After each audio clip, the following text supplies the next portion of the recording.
यह युवा नर पूरा सर्दियों से जागा हुआ है और पिछले साल इकट्ठा किए गए भोजन के भंडार पर जीवित रहा है।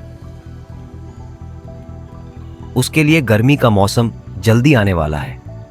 जब सूरज की गर्मी कुछ हफ्तों के लिए लौटती है, यह कठोर दुनिया एक समृद्ध उच्च ऊंचाई वाले मैदान में बदल जाती है। यहाँ के सभी पाइकाज लगभग 10 महीनों से इसका इंतजार कर रहे हैं। समय बर्बाद करने का कोई मौका नहीं है।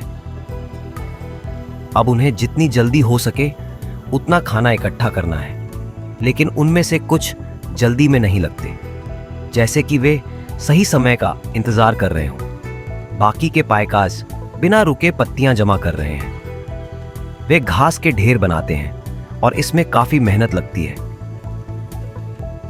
हर निवाले को ध्यान से रखा जाता है ताकि धूप से सूख सके। वे कुछ अन्य पौधों की पत्तियां भी जोड़ते हैं, जिनमें ऐसे रसायन होते हैं जो सर्दियों में घास को संरक्षित करने में मदद करेंगे।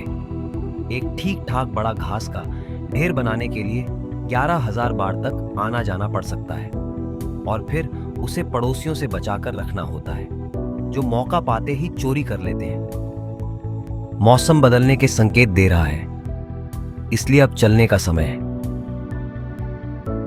यह पाइकाज अपने पड़ोसियों से चोरी करने में माहिर है और एक बार फिर से सफल हो गया।